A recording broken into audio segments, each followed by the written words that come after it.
I'm Carl Vervish, and I'm here with my special guest co-host, Robin Adkins. Thank you. Robin, tell us about what you do. Okay. I own Relations PR and Marketing. It's a full-service PR firm, and our clients are from the small to medium-sized businesses in Hillsborough, Pasco, and Pinellas counties. Cool. Yeah, it keeps me busy. Usually we have Jessica McDonald as my co-host on the show. Yes. She had a little incident on a hunting trip. She did not. She was hunting longhorn cattle in Texas, and there was a This stampede. is not true. Do not believe him. No. You're shooting down my story. I don't Sorry, appreciate Jessica. that. I'm taking up for you. This time we are here with Lindsay Norris of the Tampa Bay Film Commission. Welcome, Lindsay, to the show. Thanks so much, guys. Thank I'm really you. happy to be here. We're glad to have you. My first question, and this is completely honest, is I don't know what the Film Commission does, and I would like to. That is actually a very common question. Nobody seems to really know what that is. So we're here as an educational resource, and really our job is twofold. Our primary goal at the Film Commission is to promote Hillsborough County as a premier destination for film and commercial production. And that really includes everything from print shoots to independent film to large budget feature productions in the area.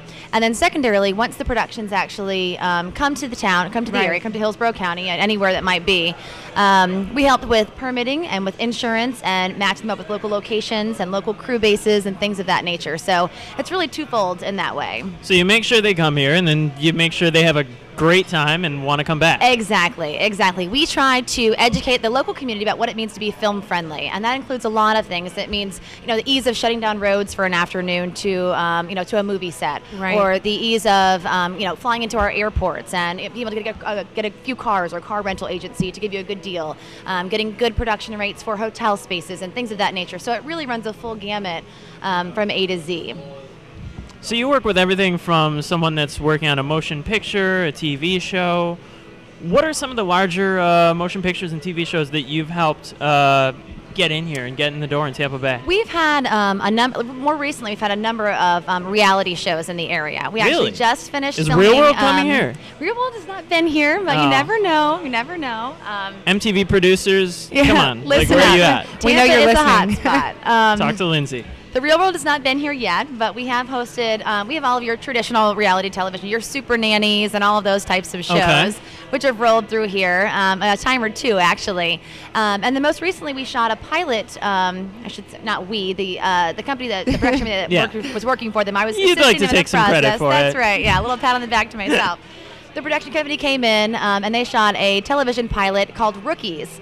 And in Okay. this show, they followed around the rookie class of the Tampa Police Department this last season through, and are filming them and all of their trials and tribulations. Through I the think I rookie saw that. It process. had Ozzy Osbourne's son and... Well, it'll eventually air on A&E. No. So it's the same producers who produced the Gene Simmons Family Jewels reality Oh, television good. show, which is currently airing on A&E. So should be a really good quality program. Hopefully it'll showcase all of the good things about Tampa Bay. That's what we always hope for. It is a police department. Exactly. They don't usually go to where there's good things Hopefully happening. we won't have too many, cop-like moments, but Yeah. I guess we'll see. So that's one of the things that's been going on here more recently. And then, of course, Cool. we have a really, really strong indigenous film community here, an independent community here in Right. Tampa. Yeah. We have a couple of local filmmakers who actually just got a horror film that they made here in Seminole Heights picked up for distribution. Oh, So in a nice. few months, I that'll read be in that story. Blockbuster and all Yeah. that kind of stuff. So That was good. yeah, some really, really tremendous things are happening here on a local level. And so part of our goal is to support that indigenous community and really make those folks feel like this is a community where they can stay and to Yeah. grow as filmmakers, continue to bring that work back here. Keep them from thinking, I have to go to New York, I have to go to L.A. Exactly. Tampa Bay is not big enough for me. Exactly. I know. Tell them that, Oh, I'm sorry.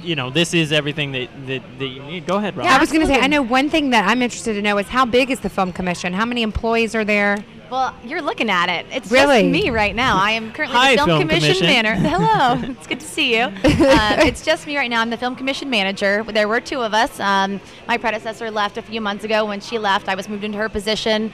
And so now I'm kind of running the show solo. This is sort of the off season. It picks up here in a couple of months when the weather cools down a little bit. Oh, yeah. So we're okay for the meantime. Hopefully business will pick up and we'll need extra bodies. But we have to make sure there's a good return on the investment too, in order Sure. to hire more staff, as all good businesses That's smart. have to operate. Yep. So as of right now, it's just us. But I should also mention that we are affiliated and under the parent umbrella of the former Tampa Bay Convention and Visitors Bureau, now known as Tampa Bay and Company. Right. They recently rebranded. So we do have the support of the marketing department there, the services department.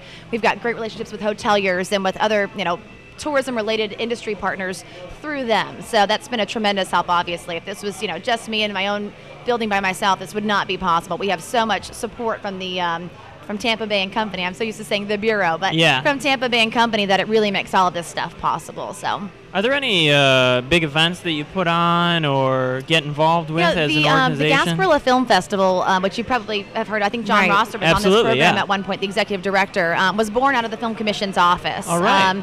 We really wanted a large-scale film festival for the area.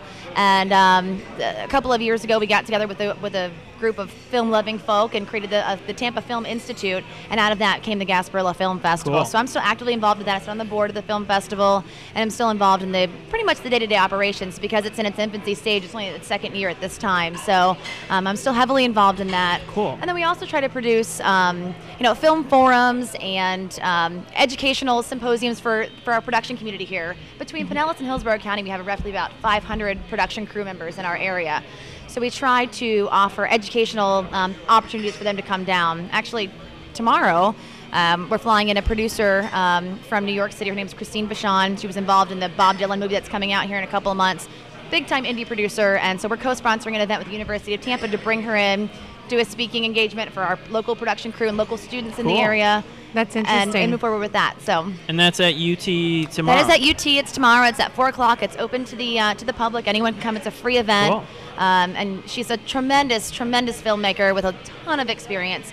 And it would be great and probably very interesting for anyone, even people who aren't interested in necessarily in filmmaking, to come and catch her speak. Awesome.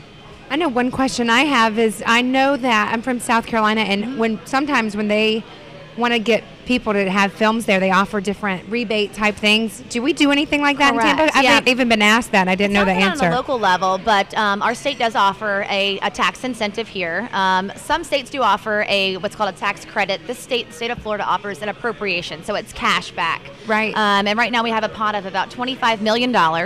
So folks apply for the state incentive on a state level through the governor's office of film and entertainment, and then based on their local spend, based on the money they're going to spend in the state of Florida, are given a certain percentage of that money back. And the film incentive was born in Canada. Canadians, were like, Right. let's take over the film world.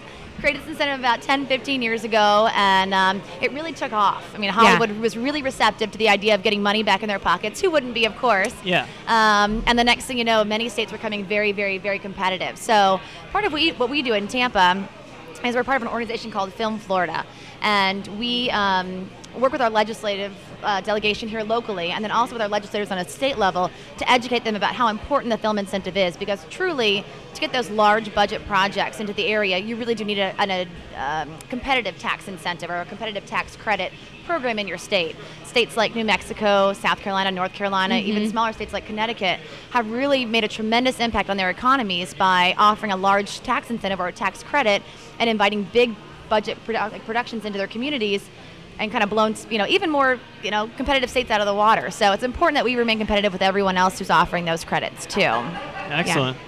Thank you. Sure. Well, Lindsay, I thank you very much for coming on the show and explaining much to for me having me. everything. I feel like I get it now. Oh, good. Yes, I'm so finally glad. we get it. And that's a big deal for me. You're having that aha moment. Very Yes, good. I hit an aha. There were light bulbs popping up above my head over here. Good. Thanks for Thanks being for on having the me, show guys. tonight. Appreciate it.